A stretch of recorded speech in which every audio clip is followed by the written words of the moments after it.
Life can change in an instant. For many wheelchair users, the struggle to push forward is a daily challenge. After years of development and countless prototypes, we created Rib Grips, the revolutionary wheelchair hand rim covers with built-in ribs for ultimate grip and comfort. No more slick surfaces, no more heat burns, just pure, reliable grip.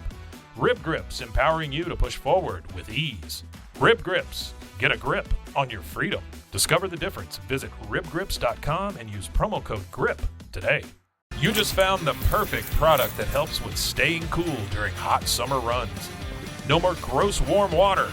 Stay cool with this product from Gear Handle. This hydration tube cover helps keep your water cool and easily accessible. Stay hydrated during those long summer runs or even delay from freezing in the winter. Plus, they're compatible with various brands of water bladders and come in various colors. Visit gearhandle.com and use promo code H2O today. Tom Farley is an advocate in the world of sobriety. He carries quite a message. Part of that message involves the fact that he's the brother of Chris Farley. His book, written in 2008, The Chris Farley Show, is an amazing read, and it talks about, from other people's perspective, exactly what Chris Farley was like in and out of addiction. I learned during this podcast that Chris was sober for 3 years and then went back out, relapsed, and ended up dying. After Chris passed away, Tom started to carry the message, but he did so while he was still drinking. Years into carrying that message, he got sober himself. And what happened to his life, it's just fascinating, and it's great. Tom works for Rosecrans Treatment Center in Chicago. He's very available, and he's just an incredible guy. He gets it. He gets his ability to carry his message, and this message is tied into his brother and his brother's story. And just an amazing guy. And I felt really connected to him because I feel like we have very similar family backgrounds. All right, so my man Tom Farley is coming up next. But first, Kevin Sousa.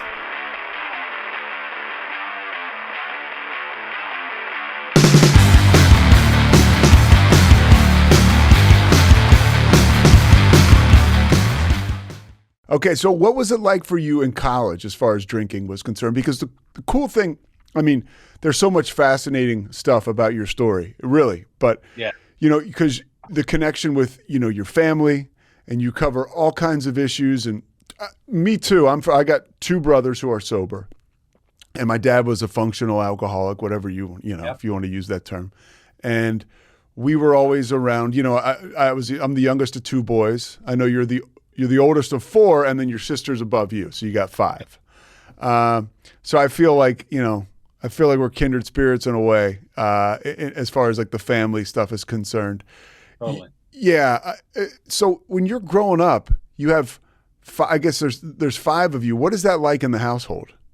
It was, you know, just it was chaos, but mostly because, like, I think my dad loved that. He loved to just whip everyone into frenzy, and he always wanted us all together. So we were always there. We always had to deal with each other. We had no other choice, and so we were always together. And Dad just loved to. And he loved to like go out in public with his like look what I've created, and just whip us into a frenzy, and we would deliver. You know, it was just such a you know, show, you know, it was pretty, you know. Well, you talked about it. You grew up in Madison, right? Yep. And you moved back home. You lived in New York for a long time. You moved around a little bit, but you're back home in Madison. And I heard you talk about one time, you know, when you go around, do people look at you, hey, you're Chris Farley's brother, and how do you handle that? And you talked about the fact that you're really proud to be a Farley. I mean, you know, you guys were that family. And it sounds like your dad, and just like everybody else, he had his stuff, but he was very proud of you guys, and he was very positive. And it really sounds like you had a pretty good childhood. Yeah, we did. And again, we had this kind of weird combination between my mother, this Boston Irish mother, and her side of the family. My grandfather was just nuts, just crazy. And my mom was the same way, you know. So we had this kind of fearlessness, you know, attached to our Irish humor from my mom. And my dad had like the real, you know, he was always funny. He was always kind of jovial. But my dad had this, the only way I can describe it is like, you know, like this, the light on the back porch where every moth is just attracted to it. My dad just like when friends would come over to pick me up to go out, and all of us to go out, on the town at night. They'd say, "Well, we got to say hi to your dad. We got to go in and say hi to your dad." So he just like in all our graduations, even the fathers of our friends would just like they'd swarm around dad. He would just had this magnetism, and clearly Chris had that same thing. I think all of us have a little bit of it, but you definitely saw it the most in Chris, obviously, because he was. But he always had people around him that just couldn't take their eyes off of what's he going to do next. Dad was the genesis of that. And you took more of a conventional route than your other brothers. They kind of ended up getting into improv, and you go to Georgetown. You're in sales, you're in marketing. Yep. But I was talked about this at the very beginning, and I got away from it. Your story is amazing because you got into this whole deal talking about Chris after the tragedy more than 20 years ago. And then you discover yourself after periods of being dry or whatever you want to call it, that, hey, this is something that I need to look into myself about. And then now you're like on fire, continuing, you're still doing, work as an advocate. You still work at Rosecrans. Yeah. And you're doing a lot of speaking, and it's just more interesting than ever, I think, your story, and more compelling than ever. Part of that, we mentioned Georgetown. Was there drinking for you in college? Like, what was the partying like? What was the consumption like? Oh my gosh. Well, I mean, yeah. I mean, and I'm where I'm at now because now I kind of see everything's starting to make sense for the first time. And like the Georgetown thing, like I always had like this, I was the oldest son, so I had all the pressure to kind of do what my dad went to Georgetown, so I had to go to Georgetown. My dad went into business. He was a successful entrepreneur. He had his own business. It was like an asphalt company, right? Yeah. It was kind of, but it wasn't, it was just kind of, he had all these contracts throughout the state. Everyone just wanted to do, and it was just him and my grandfather before him, going up against these huge oil companies bidding for the county road paving business, and Dad would get it because they loved him. And I just had all this pressure. And the funny thing I talked about, like all these, like, all right, so I went down that road, and then I looked behind me, and like my next, and Chris was like, I'm going to be an actor. It's like, wait a minute. I didn't know that was an option. Like, what are you talking? Like, how does he get and then the rest of my brothers went, yeah, I think I want one. We're going to go with Chris on this one. And left me hanging, Was there a lot of drinking among you guys growing up? Well, yeah, I mean, but not that much. Well, the thing is, when we were growing up in Wisconsin, first of all, so we had this kind of a long history on both sides of the family of alcohol abuse. We had the family history thing going. We were Irish, so we felt we had to like live up to that standard. And we lived in Wisconsin, which is a train wreck of a state when it comes to drinking alcohol. Yeah. So we had all the boxes checked, and then back when we were growing up, the drinking age was 18. So which means we probably started at 16, maybe 17. Chris was actually later, in high school at the tail end. So, but it wasn't that much. But then by the time I got to college, it just opened up, and I think Chris probably felt what I learned now about myself at Georgetown. He probably felt the same thing at Marquette. Is we're suddenly surrounded by all these really smart people. You come from Madison, Wisconsin, it's pretty even territory. But then all of a sudden, like I know for me, at Georgetown, I'm like, well, you're in Madison and you go to Georgetown. You're the guy. I'm absolutely. And then it changes a little bit. I mean, I just never felt like that whole imposter syndrome. Mm-hmm. Man, I was deep in it. Yeah. I was deep in it. I'm like, I don't belong here with these. Like literally, my senior year, all of my roommates, they're all CEOs. It's literally, and I'm like, okay, like, Do you understand it more now that you're that's what I'm saying. Yeah. I didn't know that at the time. Yeah. Why I was drinking, but I'm like, I look back, I'm like, that's what it was. It's like that self-doubt and fear. Now I can I could point it out clear as the day. I get it now. What was it like for you? You know, you're drinking. It sounds like you kind of have it under control in college, and or at least more so than your brother as he continues to evolve. You said he was a little later in the game, but what was it like for you to see him kind of take on a whole different light with the drinking and the using, or did he change at all? No, no, it really wasn't. I mean, so after graduate, Chris was 2 years below me. And so after when I graduated, I just followed the crowd up to New York. We all went to New York. I'm like, okay, I'll do that too. Went into finance because all my buddies Everybody else did, right? Just like, yeah, the yeah, Wall Street I stuff. did. Yeah, I did right with Bear Stearns, Uh-huh. Citibank, did it all. And How are you doing? Are you making some money? You're living in New York. I mean, life. I got to imagine life's pretty good, at least on the outside, right? no, because I was just having to. First of all, when you live in the city at Yeah. that age, you're spending every dime because it's just so much. I was like, yeah, I was like, there's no saving there. It was like, Okay. yeah, it's 24/7. I was like, all right. And I was always kind of like looking to have fun. So, uh, yeah, it was always, there was always that balance between responsibility and I needed, what I said, I needed to have my fun. But what I was really doing was, um, really trying to manage all these emotions, in very unsafe and unhealthy ways. Yeah. I just, I just felt like I'm unemployed, and so it really didn't allow me to live up to my potential. Because I was always trying to be something that I wasn't. I was always trying to be like like all my friends, these Hmm. financial, gurus and these, future titans of industry. Well, it's like And, you said, you followed the crowd yep. up to New York.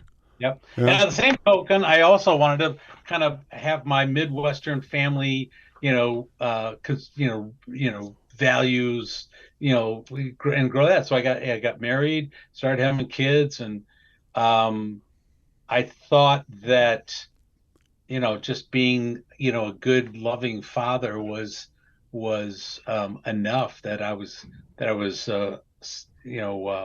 taking care of my family, and it wasn't. It's like, especially out in New York, no, you need to support you need to work your ass off to support your family. Then the other stuff, hopefully, comes along, but and then it's woven in there. But if you're not, you know, um, providing, I mean, and we did. I mean, I there was enough.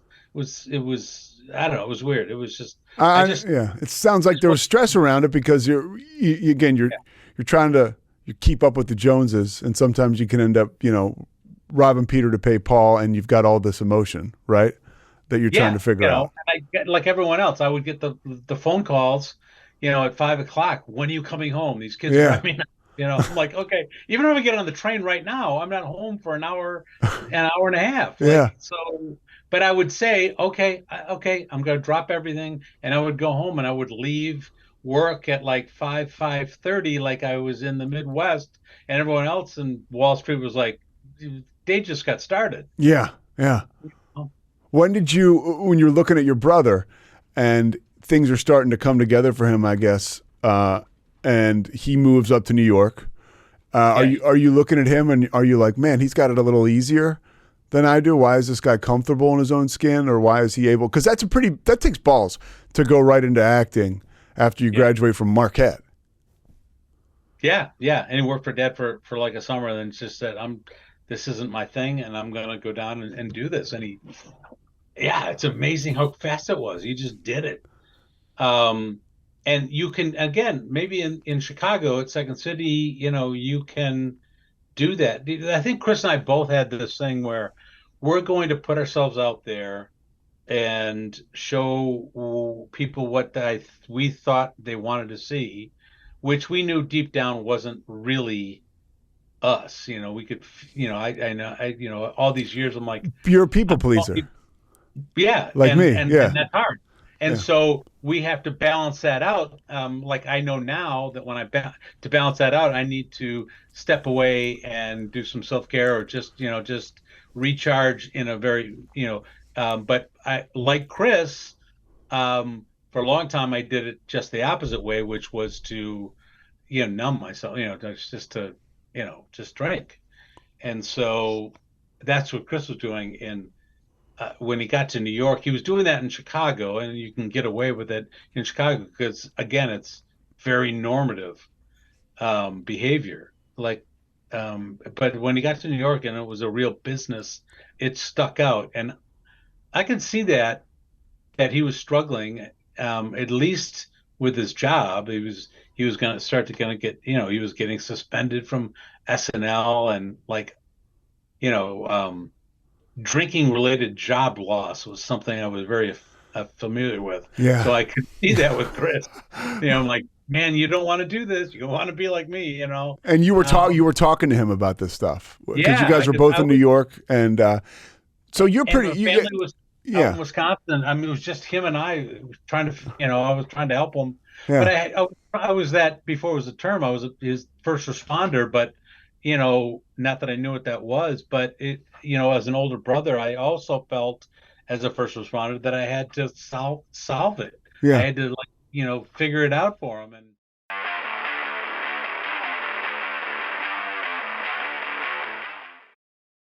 from the host of the popular podcast, The Only One in the Room, Stash by Laura Cathcart Robbins is a propulsive and vivid memoir about the journey to sobriety and self-love amidst addiction, privilege, racism, and self-sabotage. Best-selling author Holly Whitaker calls it an irresistibly delicious story, and MacArthur Foundation fellow and best-selling author Kiese Lehman says Stash is emotionally riveting. Buy Stash by Laura Cathcart Robbins now, wherever books are sold. Hey there, homeowners. Is it time to give your yard a complete makeover this summer? Villani Landscapers, a local family-owned business, has been transforming landscapes for more than 20 years. Villani Landscapers specializes in landscape design build, retaining walls, outdoor living spaces, and so much more. Request your free consultation today and check out their gallery of residential work at villani-landscapers.com. Welcome to One Star Rewind, a new podcast about those dreaded one-star reviews that every business owner hates to receive, but yet every customer loves to read. During this podcast, we will peel back that one-star review to better understand how it happened, when it happened, and what the business owner is doing after receiving that one-star review. This podcast will be about love, hate, and laughter. On One Star Rewind, we will meet with real business owners who will tell their stories and how they do rely on reviews for their business. Follow us on Facebook, Instagram, or download us at roguemedianetwork.com. Please subscribe, but only rate and review for not a one-star review. Join us each time for a new review and a new story. Bros and foes and heroes. Gonna tell you about bros and foes and heroes. Gonna tell you about. Hey, I'm Zach. And I'm Mike. And we have a fantastic new podcast to tell you about. Bros, Foes, and Heroes. It's the two of us looking into the world of comics, breaking down some characters that you may have never heard of, and some that are just absolutely ridiculous. Yeah, so Zach comes up with a character each time, and I go into it just completely blind. I don't know who this person is or what their abilities are or anything, and basically I guess we kind of go over their origin story and just some of the ridiculous stuff that maybe, especially Golden Age stuff. Oh, Golden Age stuff is always the best, and we will make sure to highlight all of the shenanigans and just absolute weirdness of everything. Yeah, that's right. So subscribe today and follow us on Instagram at Bros, Foes, Heroes. And if you don't, I know where you live. Not really, but please subscribe. Bros and foes and heroes.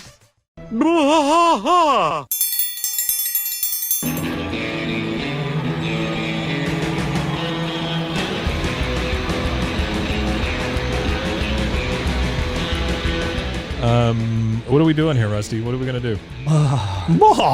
Yep, we're doing the King of the Hill Rewatch Podcast. King of the Hill Rewatch Podcast. Yeah, so we're going to go through one episode at a time. Come along for the ride with us. Come check it out. And give me a good like Dale Gribble quote to go out on. Wingo. Yeah, Wingo.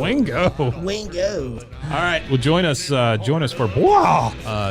King of the Hill Rewatch Podcast. Deep in the heart of Texas, that drinks his brew. 911, what's your emergency? Do you hear that? It's coming from the house. It's coming from inside the house? Do you mean? Could it be? The Poltergeist. New from Rogue Media. Two haunted hotties talking about haunted places. Every episode we dive deep into the darkest places and give you a bit of history. We're getting spooky in all the right places. You've gobbled your last ghoul. Follow along for the craziest and spookiest stories with Debbie's Dark Tourism. The Stanley Hotel, Winchester House, The Alamo, Hotel Monte Vista, and more spooky places. Find us at _Poltergals. POLTERGALS. Look over your shoulder. It's us, the Poltergals. Wherever you consume the podcast, you can find us there.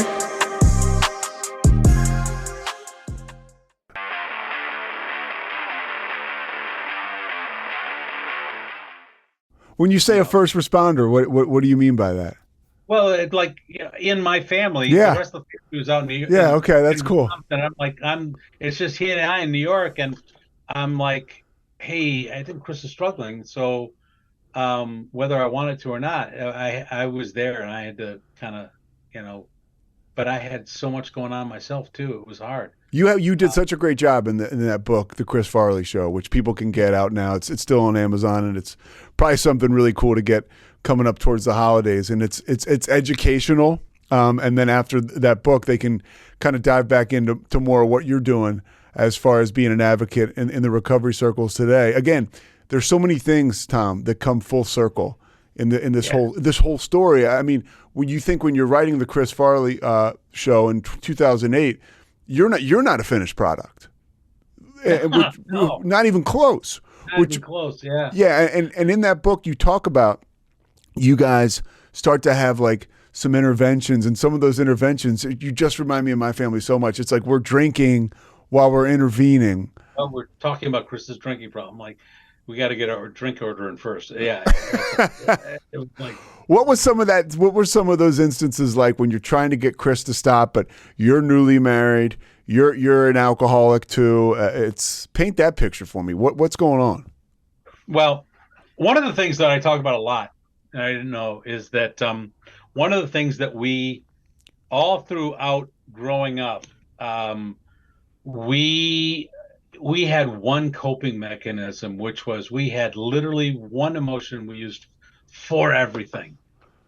Laughter. Can you imagine what that was? Yeah, laughter. Yeah. The good side is, three of my brothers and now my son, who's out in LA, we got really good at it, and now they made a career out of it. But it was a coping mechanism that turned into a trauma, meaning like whenever somebody like fell and hurt themselves, we would laugh, not out of because we were mean. We just thought our humor could bring them out of that.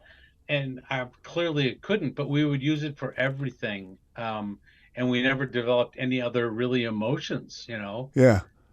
And so even in our interventions, it would always end up in laughter because we couldn't go there. We couldn't go to something serious, like somebody in our family is in real danger here.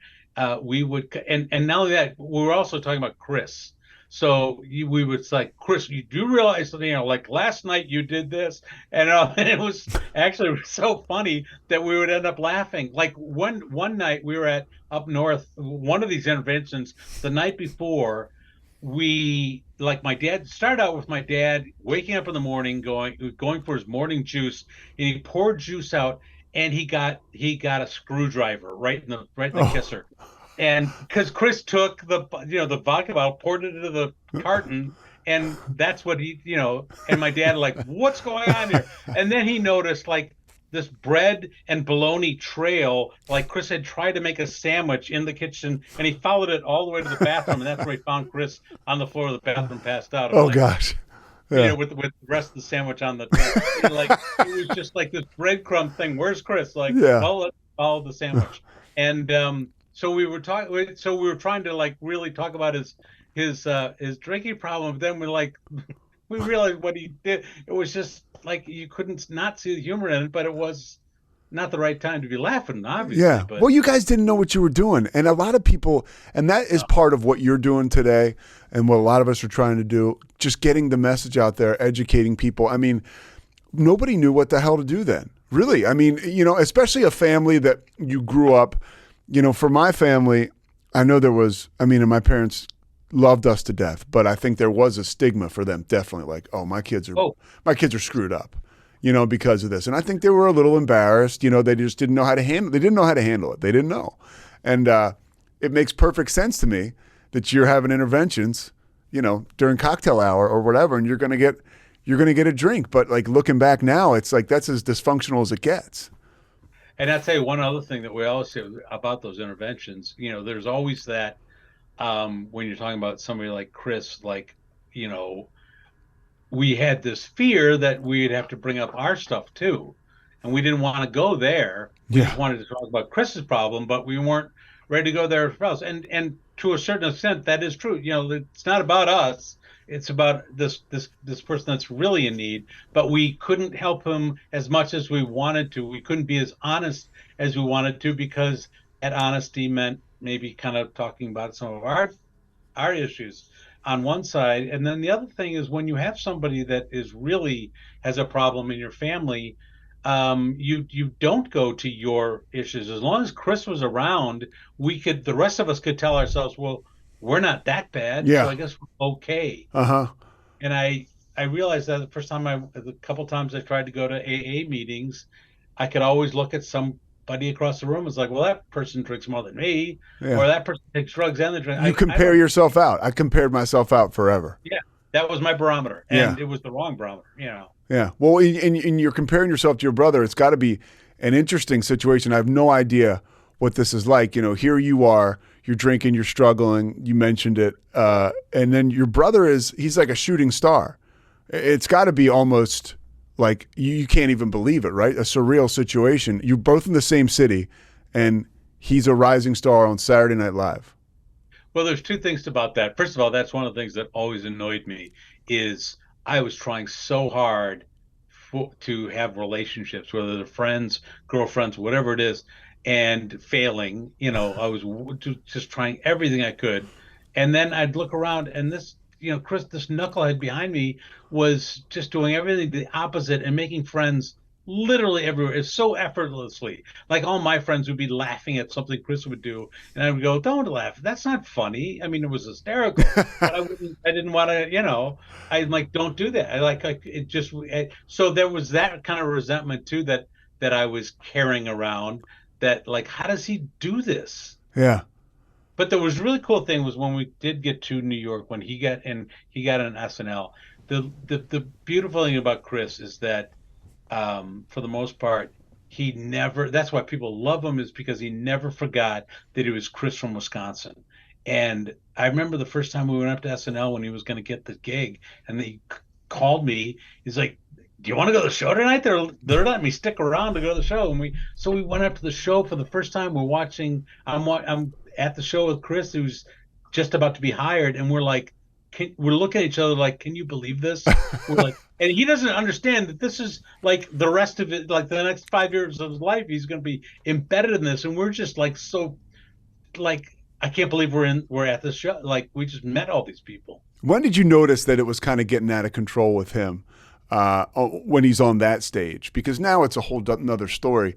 When he's high profile now, and again, you're drinking, but you see him, he gets in trouble, suspended from SNL. That's a big deal, because somebody like Chris has to get sober. People talk about it. It could end up in Page 6 or something, and there's a lot of pressure to that. I can't imagine if people knew who the hell I was when I was in and out. I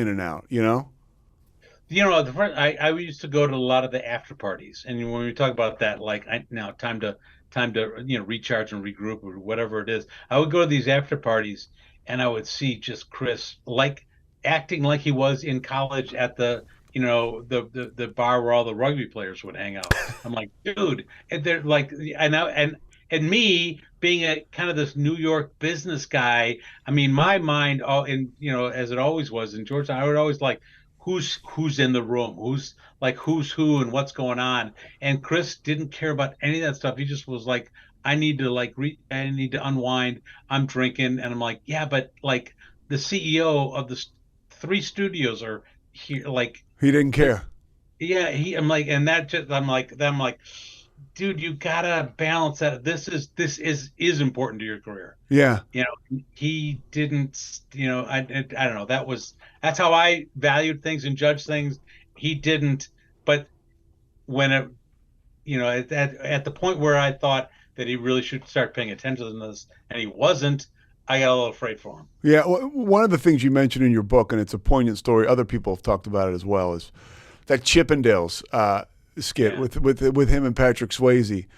Chris Rock says, that from that moment on, it changed Chris to the point where because it was a fat joke, and I saw it as Chris being super comfortable in his skin, but some people didn't. And where do you come down on all that? Well, it's interesting. It was the first time when Rock, when we interviewed him, and that was in the book.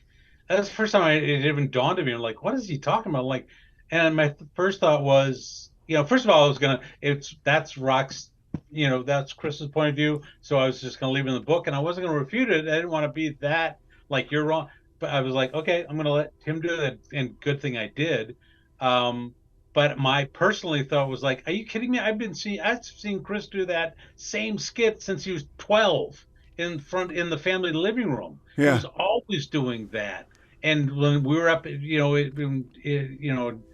in college, I would see him in bars when the band would go on break, and we'd all go to the bar, and we look back on the dance floor, and there's Chris by himself doing that exact same thing, and it was hysterical and funny, and like, I was a little pissed, that he was making a career. They're paying for him to do this. Like, this isn't fair. Yeah, he's not acting. He's doing what he's always done, and so that's how I originally thought about it. And then when Rock said that, I went, I don't think he's right. And then a couple years later, as I got more into my stuff and understand, like, oh my God, he was 100% right. Yeah. And there was a lot of things that they did. Like there was, like, even when the last time he hosted, they made fun of his drinking, and his whole monologue was, "I'm not going to get effed up tonight." And I found a script in some of his stuff years later. There was a skit that the writers wrote called "The Relapse Guy." It was about this buddy of theirs that keeps going into relapsing, and that was funny to them apparently. Yeah. It's so not funny anymore. Yeah. It's so not funny anymore. And at the time, like, you say that idea, and with sense of humor, you're like, oh, that could be kind of funny. But then when we're talking about the person who has relapse, right? And it's like, and you talk about trauma and all that stuff, and it sucks, but like, there's got to be something. You're taking a hit, if you're in his shoes, I would imagine. Where did, as your family, your father, I've done some research on this, was a gregarious, charismatic man, but he was a big man. He was 600 pounds when he passed away. Yeah. And food was like love in your family, but it also sort of turned on you guys a little bit. It was just like alcohol, I mean, we used it to manage our emotions, still do, so my dad getting to that size, obviously, and this was the thing, and I could see it now that I'm back in Wisconsin too. Like my father was this, Georgetown grad who went to school with all these, like big, I mean, he went to, his classmates were like, Nino Scalia, who went on to be a Chief Justice of the Supreme Court. Yeah. He had another buddies that were CEOs. I mean, and he went back, and he went to law school for a year at Wisconsin. He wanted to go into politics. He loved politics. And then my grandfather had a heart attack, so he took over the family business, and he started to have kids, and he got married, and like, well, that dream's over. I gotta take care of my family. And he became this, took over this asphalt company where he was going into, these counties in Wisconsin, these small rural counties, where he'd meet with the county highway commission, who was made up of these gentlemen farmers that were, making, bids to, pave the county roads, and they loved him. But, here's this guy that had all these dreams, these Georgetown, ambitions, and now he's in, some small county in, having a burger and Comparing himself to other classmates and that are making his history. brother, my uncle was vice chairman of Citicorp, Oh, so he wow. in New York, and and he was always always getting compared. My grandmother was always talking about her banker sons. She had 3 sons that were all my uncles were bankers, and Dad was just took over the family business. And Isn't that interesting though? And do you notice that the more and more we get further down the road with recovery? I know this stuff with my father. I have light bulb moments.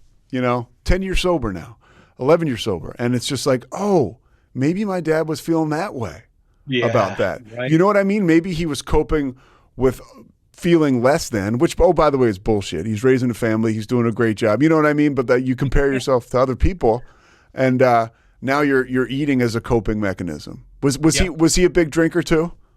Oh yeah. Okay. But the thing is, he was so big that I never saw him drunk. Yeah. But like every day or two, there'd be a new door, the handle doors, the big bottle, emptied in the trash. And so no, it was a lot, and it was just always out there. That's kind of what he did.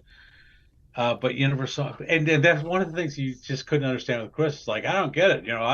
I drink, but I take care of my career. It's like, Dad, you work for yourself. You walk in at 10 a.m. and no one's asking where you were. Yeah. How much you talk about the pressure?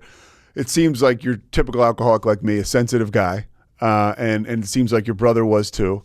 And how much did the pressure of you think SNL and that environment get to him or lead to more drinking, eating, whatever you do to cope with that stuff? Oh, all the time. Again, he had that imposter kind of syndrome thing too. And I remember him, I could never understand. He was Chris Farley, in a couple of years, like he was the guy, and people would say, your brother's so funny, or Chris, you're so funny, we love you. And he just wouldn't believe it. Like, really? And now all these years later, I'm doing all these speeches and all these motivational talks, and people come up to me and it's like, oh my God, you helped me so much. I do a lot of speakers meeting at AA meetings. People are like, oh my God, that was amazing. And I'm like, was it? Yeah, well, I'm the same way, right? Yeah. Oh, no, it can't. No, okay. Yeah. I don't get it. And then all of a sudden, like, oh, that's what Chris was going. That's what Chris. That's so interesting you say that. That's like one of those light bulbs for me right now. It doesn't matter what scale it's on. It's basically somebody saying you did a good job and you're not believing it, whether you're the star of Saturday Night Live or you just did a kick-ass job at a speakers meeting, right? Yeah. Yeah, it's all relative. Yeah, when I talk about not having other emotions to go for, I remember the first time in recovery, somebody said, well, you should do a gratitude journal. And I'm like, all right. So I sit down and I'm like, write gratitude along the top of the page. And for the next hour, I was just staring at this blank page. And I finally went, really? Nothing? You're grateful for nothing? You can't come up with a single thing? And it's not that I wasn't grateful. It's just that I was thinking of gratitude in these grand terms. I'm grateful for my Maserati or my huge car, like my huge house. Yeah, grateful for my children that I love, and that's gratitude. Yeah. But you're missing all these little things that happen to you, like every second of the day, and you need to focus on those things. Yeah. And I'm like, okay. I haven't kind of figured that out. I still struggle with that, but I'm working on it. But that's one of those things like, I'd rather just use humor if you don't mind. But, well, none of us are finished products. You know what I'm saying? So that's the thing. Like, I want to be able to come up with this incredible gratitude list, or I want to be honest all the time, or I have this idea of this furnished person I'm supposed to be. And it's just not real. And like, that's the thing I learned in the rooms, and, take it easy on yourself, right? That's what I constantly am beating the shit out of myself on bad days. And I'm just like, take it easy on yourself, right? I mean, like things, like you, I want to get back into your story a little bit. You are you're talking all over, and you carry this message. You started after your brother died, the Chris Farley Foundation, and you talk about it like, you're a marketing, a sales guy. So you saw a need right away. When you say, I'm talking to these people, it's kind of like it's canned or whatever. So you dip into the improv pool yourself and you figure that's how I'm going to talk to people. Well, that was my thing. I was going into schools because that's where kids were.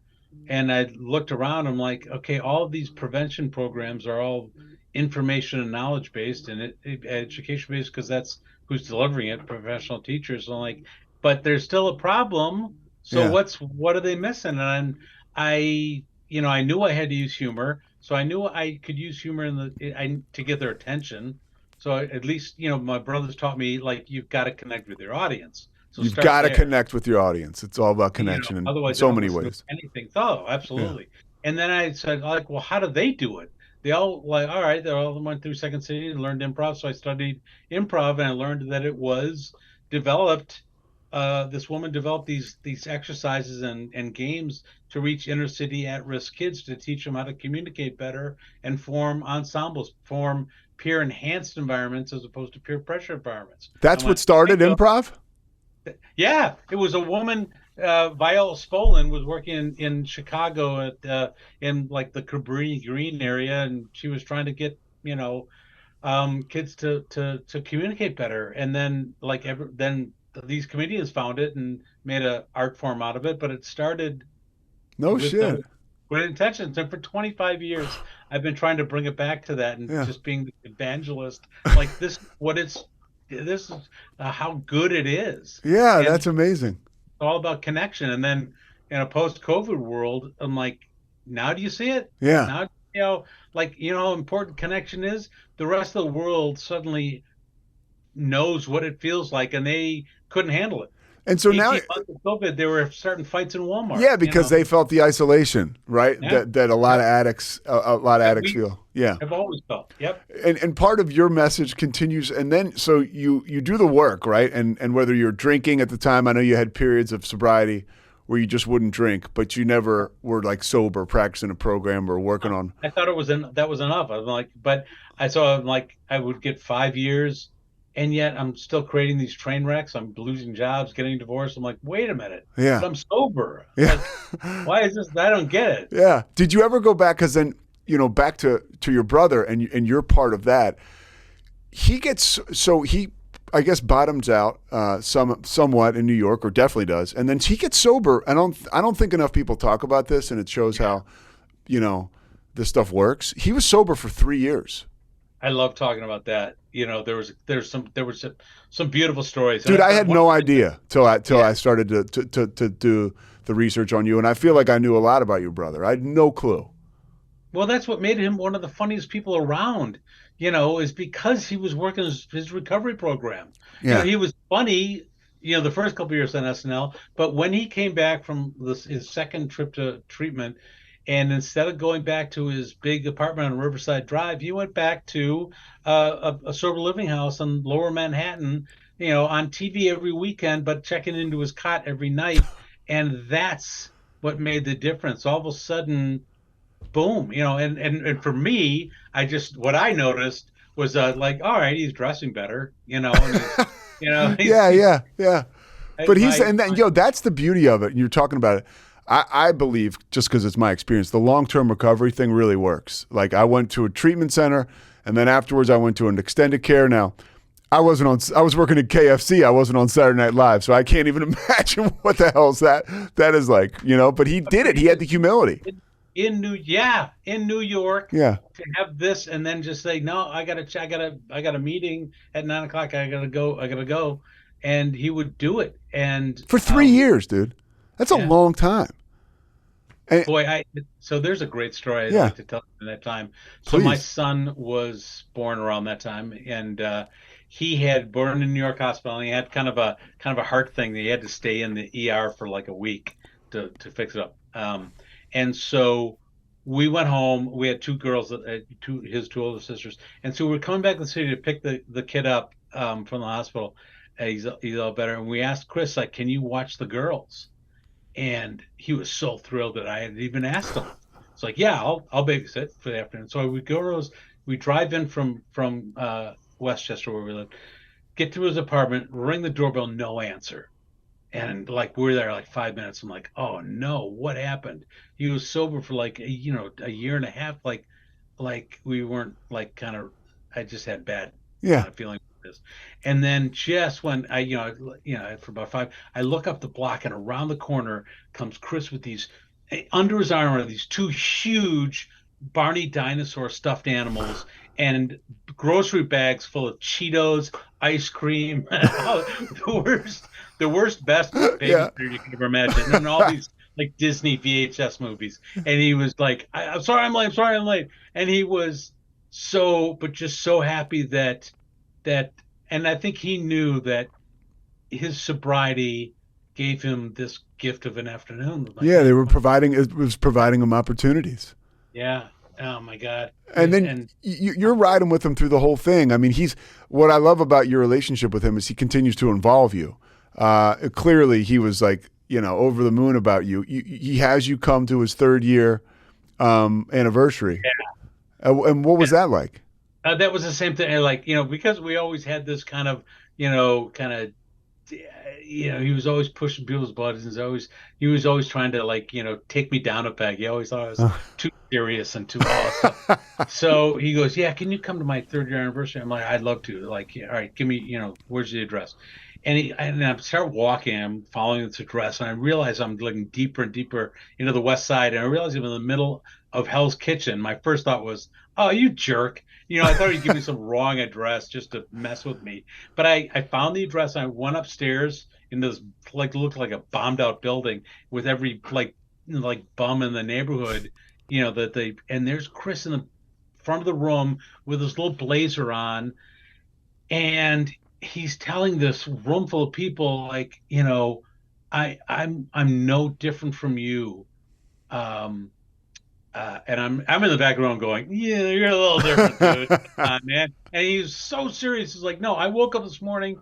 I prayed that I was going to be sober today, and here we are at the end of the day. We did it, and we get like coffee and cake as the payoff. Like, this isn't life great? And I'm like, who is this guy? It was like the first time I saw Chris, like totally in recovery and working this program, and I knew he was always kind of being there for other people, but this is where he met every day for his AA meetings. Like he's on SNL and he's going to Hell's Kitchen for these meetings. I'm like, okay. What was the support for? Like, were your parents just over the moon? Your sister and your brothers, were they like, wow, this is very, very special? No, it wasn't. Oh, really? At all.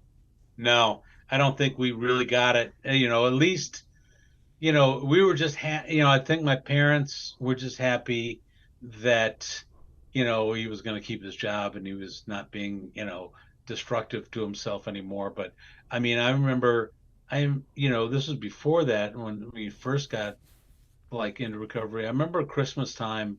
It's vivid in my mind. It's I feel bad about it, but I remember Christmas Eve where we usually we open our presents and start having brandies and up all night joking around. And I remember this one particular one when Chris was out of treatment and we're all doing the same thing. And I vividly see this picture of Chris sitting amongst us with his mug of coffee, just trying to be sober in this place where he should have felt trusted and accepted. Trusting, and we, because we thought, that's Chris's problem. It's not ours. And yeah.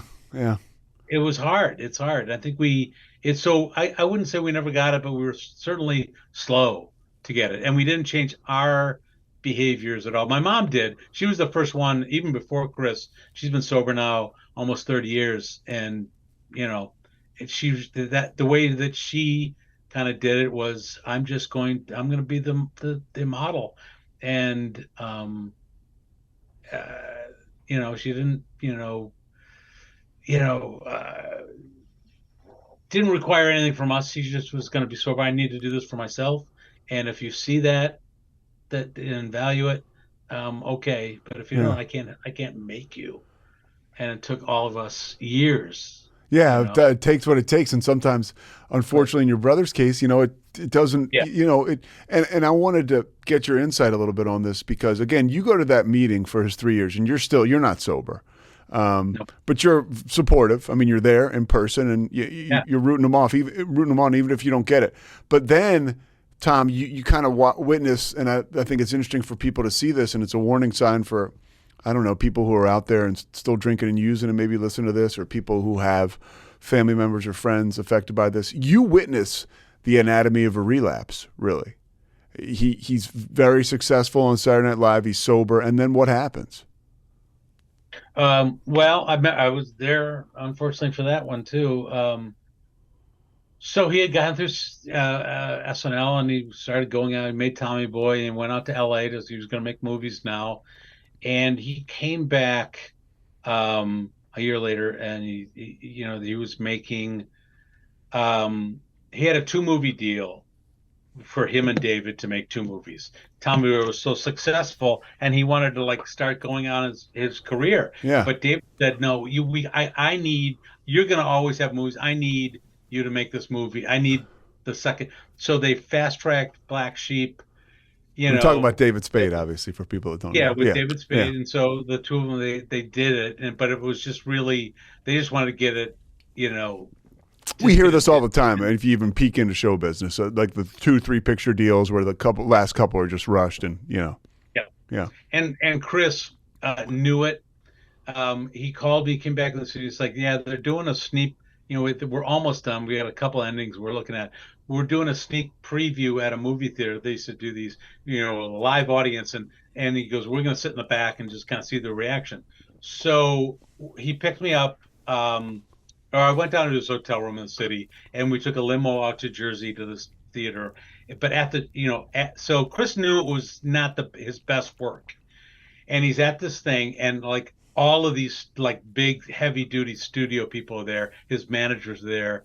And it was just David and I. And in this hotel room before, he's going to the mini bar, picking up all these bottles and putting them in his pocket. And I'm like, what? He's been sober 3 years. I'm like, dude, what are you doing? He goes, the limo driver likes, when we go to the movie, I just give him a couple of these. They like, they kind of spend the time. And it didn't even dawn on me. You're giving your limo driver for booze. Okay. Yeah. But I just thought of that too. Yeah. I didn't. Well, I didn't at the time. Yeah. I was like, but you bought it. You're his brother. You're kind of like, oh, okay. He was 3 years sober. I thought, that's all it was. Yeah. You're that's it. You're good. You got it. Yeah. Yeah. So we go to the movie, and it's just, Chris wasn't happy, and he was doing weird things. He goes, I gotta go to the bathroom. And I go, yeah, I do too. So I go back to this bathroom, and it's just this one room, just one stall thing. And I followed him, and he goes, what are you doing? I'm like, I'm going to the bathroom. We've done this since we were 10. Yeah. Uh-huh. Why not? We can go to the bathroom at the same time. And he goes, no, I need my privacy. I'm like, that's weird. Mm-hmm. So he was doing those things. And I'm like, finally I go, I'm going home. All right, I'm out of here. And I get this call from my father the next morning. He's like, what happened last night? I'm like, I don't know. The movie was okay. I'm like, Chris trashes his hotel room, and he's in trouble and all. And, he's typical Irish, it was my fault because I was, the last one there. I love how tight your family is, by the way. I mean, the fact that your father is somehow involved in that. I mean, he's got this superstar and you're this established guy, professional, and here dad's calling you saying, what did you do? Yeah. Oh, yeah. And it was, and it really, so it was, my dad was never so much involved in you would see these parent managers of stars. He just wanted the family dynamic to kind of be what it is. Yeah, that's what it sounds like. Yeah, he wants everybody safe and everybody to get along. Yeah, managing any careers, but he was being a dad. He was managing us. And one of the things I love about your brother, hearing this, and I love about you really respected and loved your parents, and you wanted their love too. And you talk about towards, the devastating night where Chris ends up, passing away and dying is, you guys go out for dinner, and he's back, I guess, in Chicago, and he's going to see your parents. And there's a little bit of, he knows he's not sober. and there's a little bit of anxiety around that. What happens that night at that dinner, and take us through that.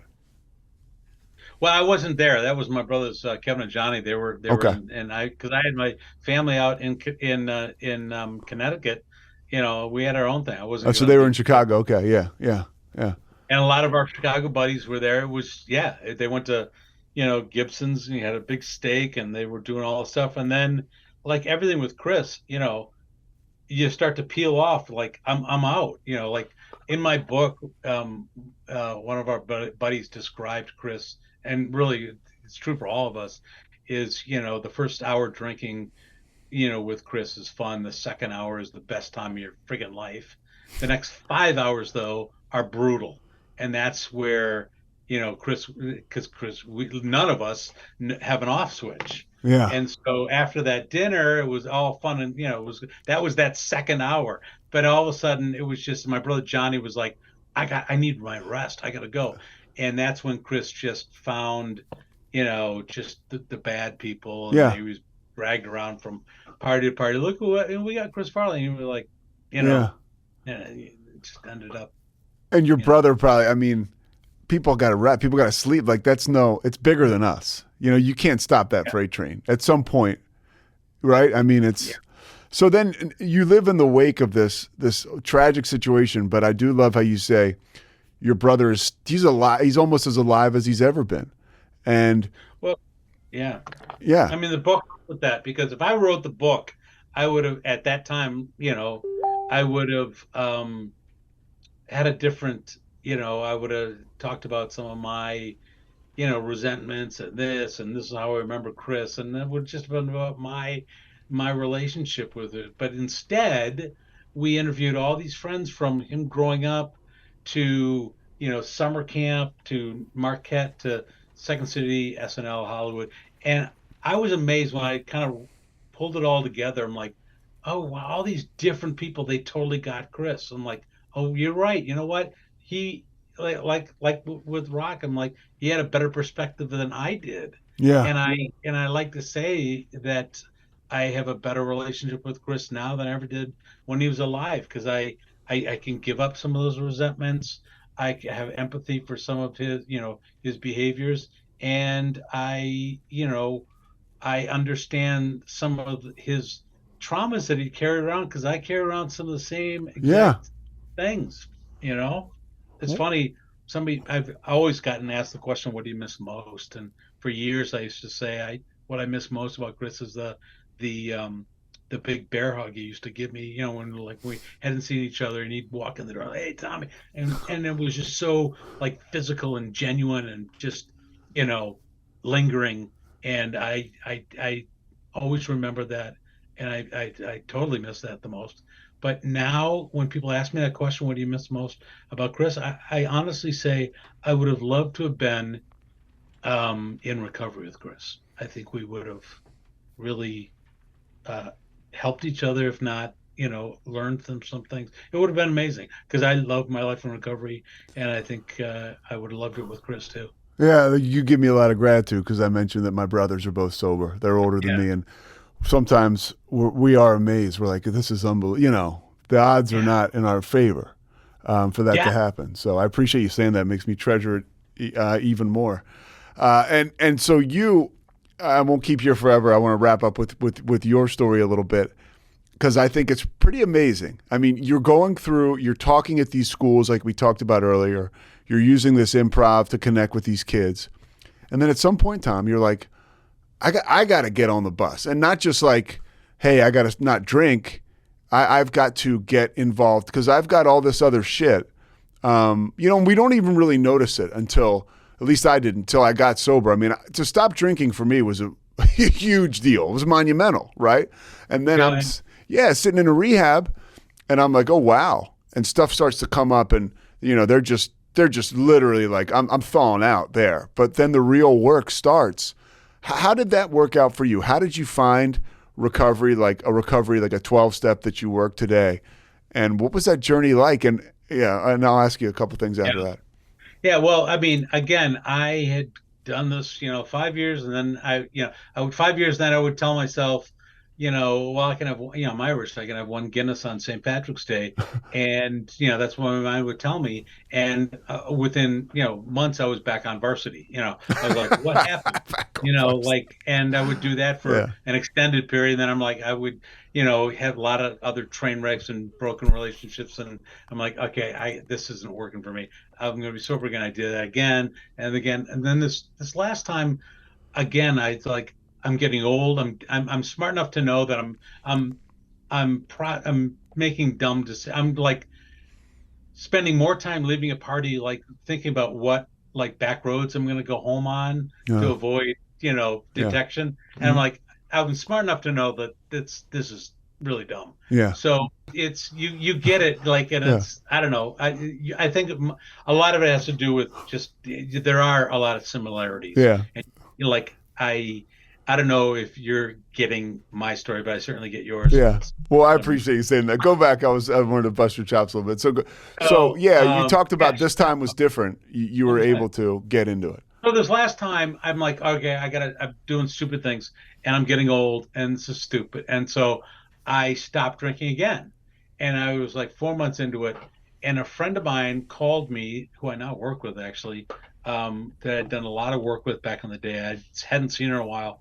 And this was before COVID. And she goes, hey, I just call me, how you doing? I'm like, I proudly tell her, I haven't had a drink in 4 months. And she goes, that's great. She goes, why don't we have coffee? I'd love to reconnect with you. I said, I'd love to have coffee with you. She goes, great. Well, why don't you meet me Saturday morning, 9:00 in the basement of the Presbyterian Church? I'm like, okay. Gotcha. Okay, here we go. And like, but it was the right person or the right. This is somebody that I had total trust and acceptance, and I'd done so much work with her. I saw how many people she'd helped, and like we'd say in improv, I said yes to it. I said yes, I will do that, and I went. And it wasn't pretty. It's I had an audience and attention, and I tried to be funny, and I didn't get the response I usually get with some of my humor. Like, read chapter 5. I'm like, I'll do it, and I'll do it in a British accent. And people are like, okay, yeah, funny guy. And I'm like, this is funny stuff.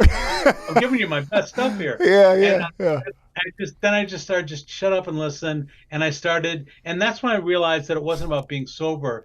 I wasn't pointing out who's drinking more than me. I started saying, oh, I think like that person. Like when somebody would share, I'm like, oh, I did that. I'm like, it wasn't about sobriety. I realized was giving me the clarity to deal on the stuff that really was important, all this trauma and the issues. So that's when I'm like, that's what this is about. Okay, I'm in. This is my, I feel totally connected to this group. How did that change your message?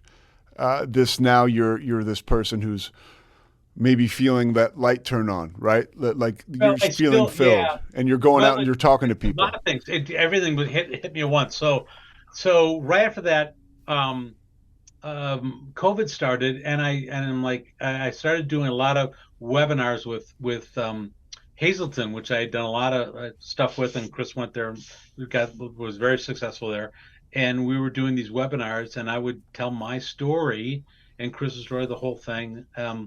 And the more I talked about, we were talking about the coming storm, like, there was an epidemic before the pandemic, so it's going to be even worse when we get down. There's going to be people living the pandemic with behaviors they didn't have going in. So we were talking about it, and I was talking about connection, importance of connection. The more I talked, the more I talked about what's coming after COVID. I'm like, I've been talking about this for 25 years. I need to do something more. I need to get people into treatment. People are going to need not only, what I can bring in this attention and messaging and get, attention like the Farleys have always been able to do, Chris more than any of us. You really can't ignore us. So and use that to a positive end and get people in treatment. So I hooked up with Rosecrans and I said, I can help people. I can kind of deliver this message. So it's getting people in finally, not just talking about, but getting people into treatment.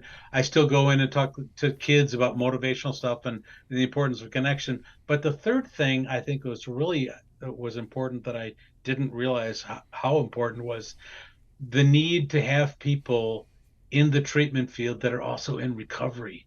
There's not as many as you think. Yeah.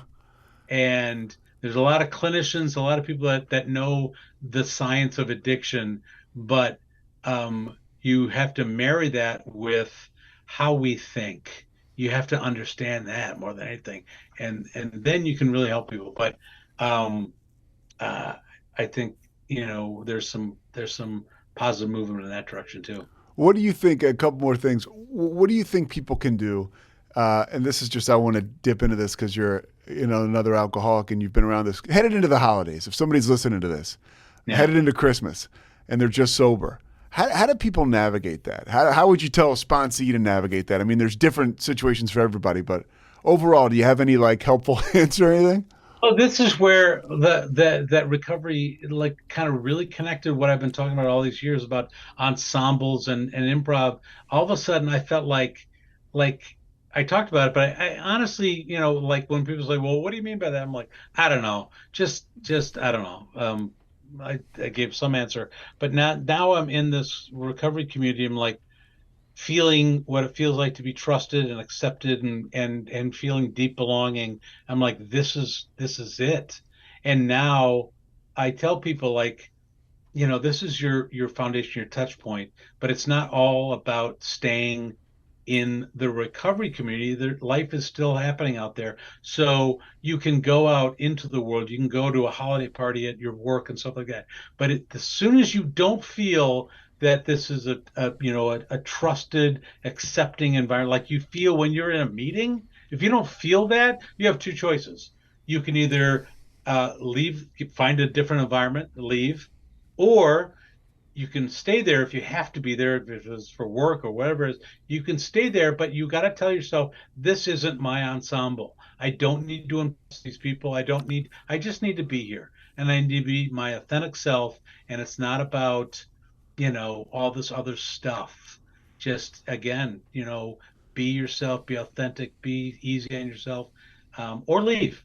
Yeah. But you don't have to go through the grinder like we always did in those situations. I'm happy I asked that question. Last thing, your family, you told a story. I think I read it or I heard it where, you reminded me of my dad a little bit. My dad was we don't even know. There were times where my dad didn't drink. We don't even know because he was always the same guy because he never went to meetings or anything. He was just dry.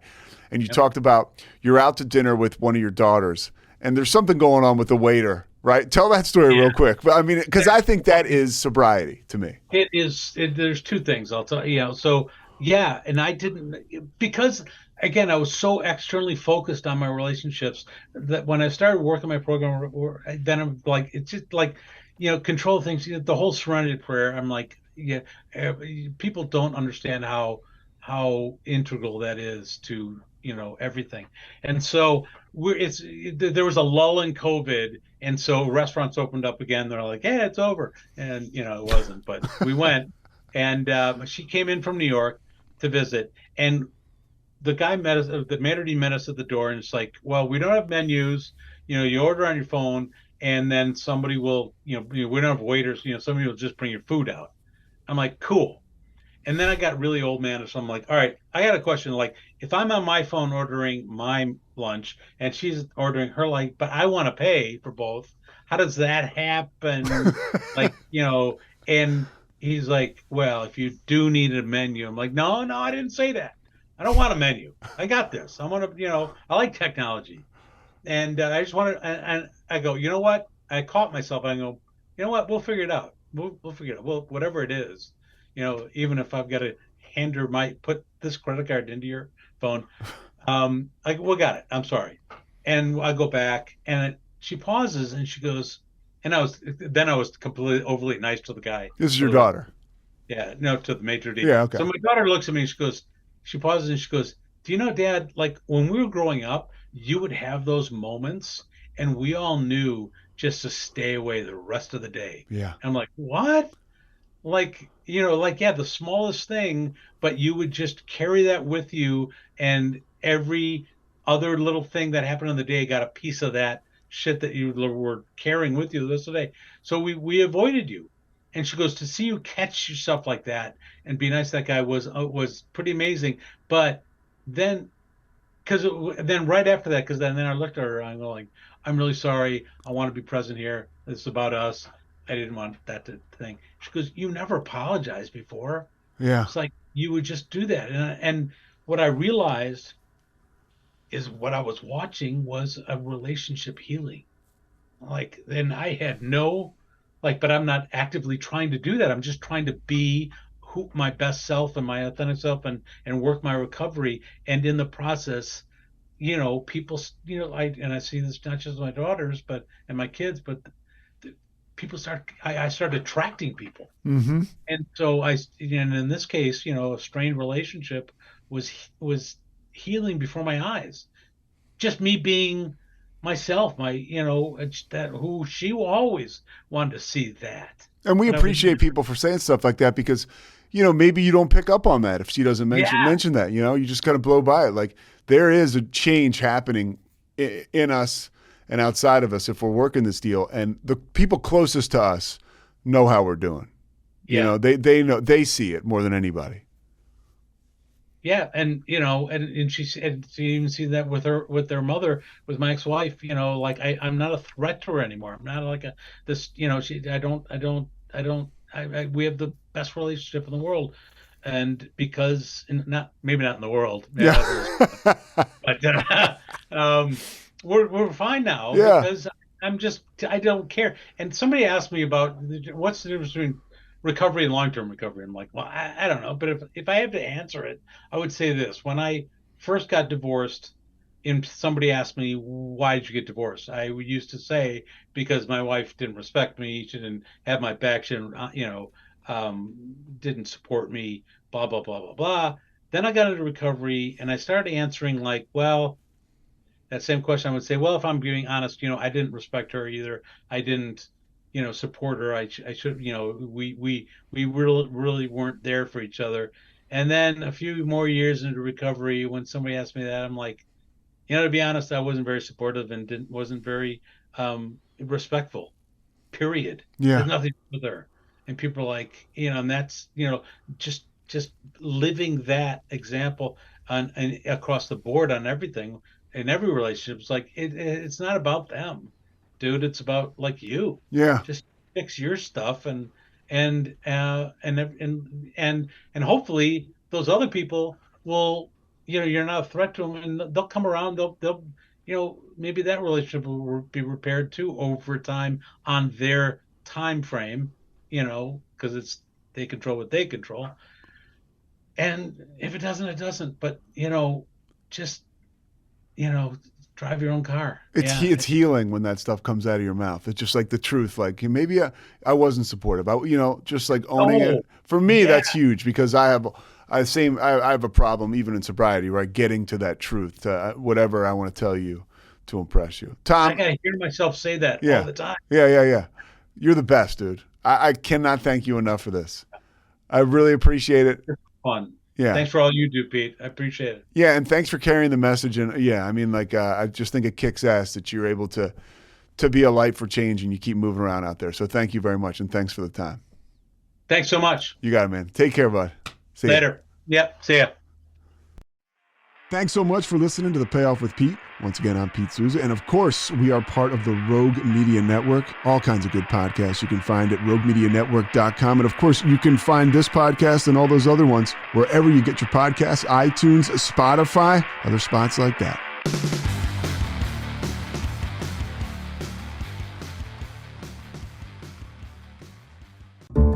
This has been a Rogue Media Network production.